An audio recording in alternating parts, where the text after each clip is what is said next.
Welcome to Daily Overdose. Faith of any kind always comes by hearing. You didn't believe you were dumb till you heard you were dumb. You didn't believe you couldn't learn till you heard somebody say you couldn't learn. Your unbelief is a result of something you heard about yourself. And the more you heard it and rehearsed it and even argued about it and said you didn't believe it, every time you face a challenge, tell me the truth. Don't those voices come back up? Every time you hit a low place, don't those voices come back up again? And you will never completely be healed or whole until you change the voice inside of your own head.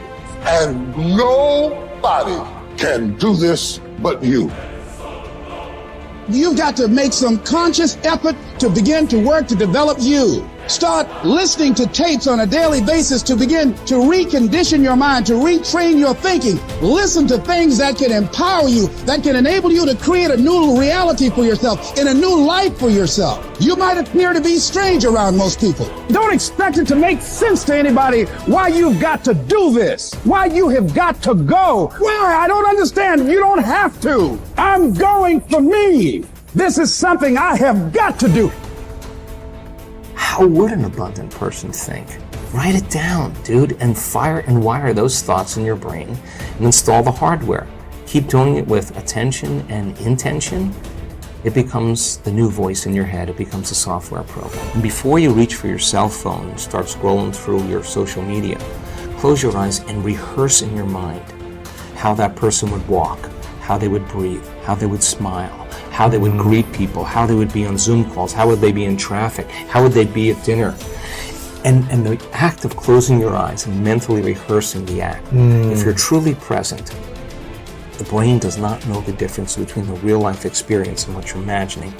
In fact, just a little bit of time, you start to install the neurological hardware to look like you already did it.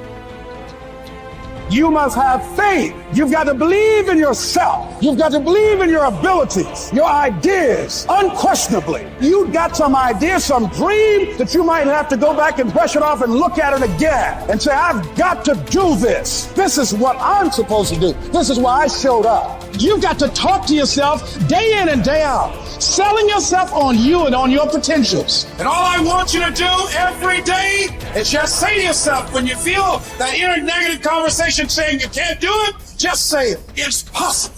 Other people have done it, then we can do it. We fail a lot of times. Well, a lot of other folks fail, and eventually they came back and they succeeded. So it's possible we can have what we want, and it's necessary. We get negative, do-nothing people out of our lives. It's necessary. We never stop learning and growing and developing ourselves. It's necessary that we never give up. Whatever we have to do, it's worth it.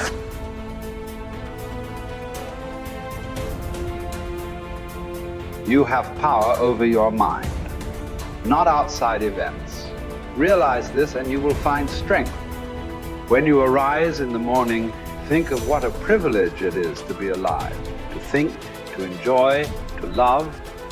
The soul of a man harms itself, first and foremost, when it becomes, as far as it can, a separate growth, a sort of tumor on the universe. Because to resent anything that happens is to separate oneself in revolt from nature, which holds in collective embrace the particular natures of all other things. Yes, keep on degrading yourself, soul. But soon your chance at dignity will be gone. Everyone gets one life.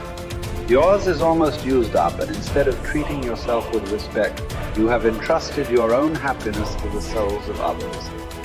Everything of the body is a river. Everything of the soul is dream and vapor.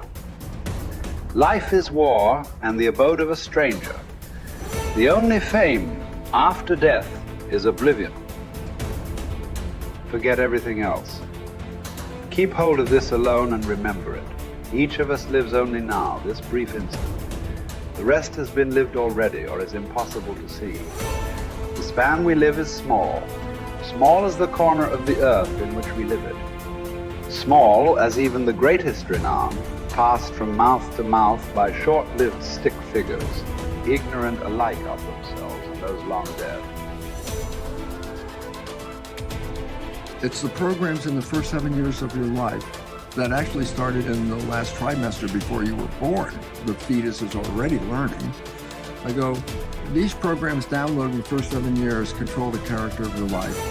And I go, okay, what programs did you get? I go, well, wait a minute. What program did you get before you were born? Your life is run by programs and you have no conscious awareness of these programs because your conscious mind wasn't working when the downloads were occurring. So all of a sudden I said, now we have a problem. I go, you've been programmed, you don't even know what the hell the programs are. 95% of your life is coming from the programs. Your life is a printout of your programs. Look at your life right now and recognize the things that you like that come into your life. They didn't get there by accident. They came in there because you have a program to, have those things. The things that you wish or desire, but you have to work hard, sweat over it, put effort into it. Why are you working so hard?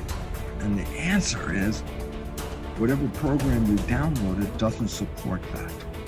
And you're trying to override the program with the conscious mind. And I go, well, here's the problem.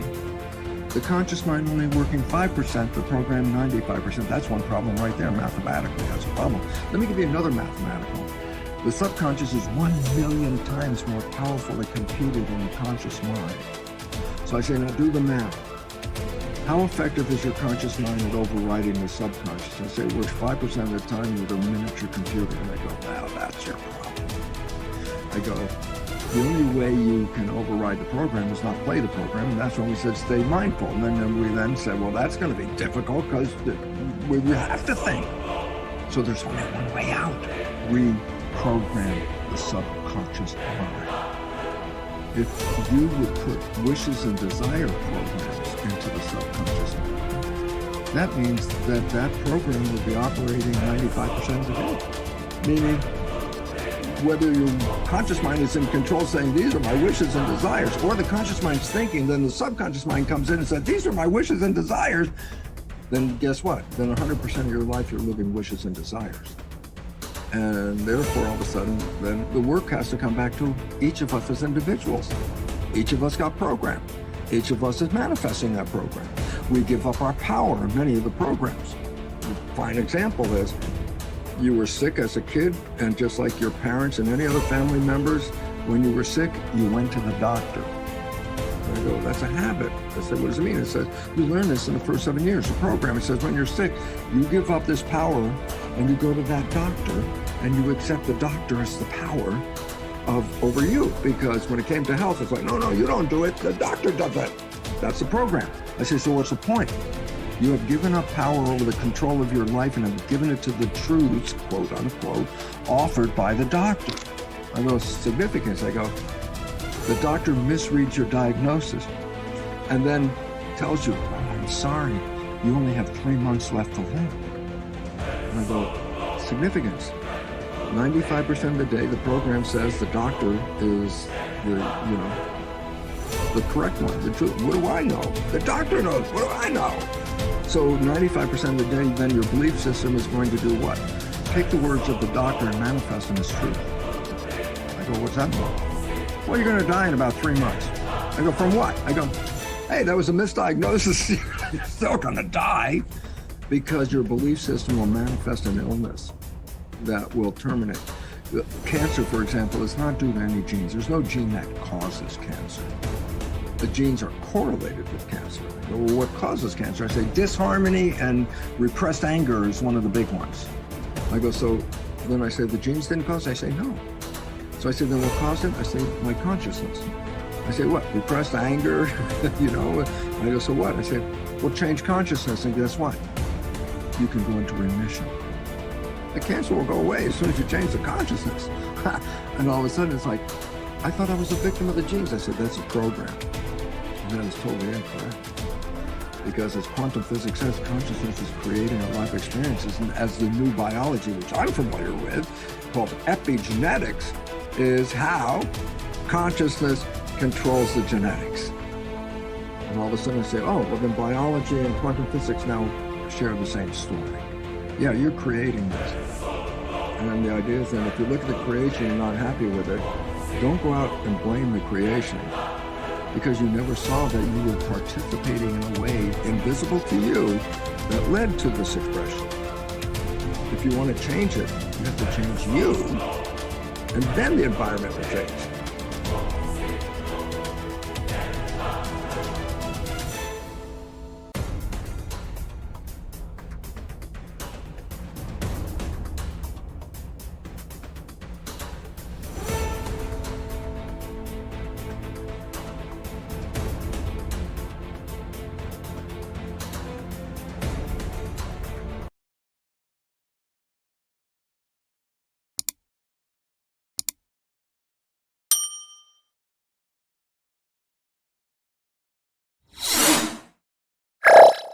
Thank you for watching our videos. Please like and subscribe to our channel so you won't miss another video.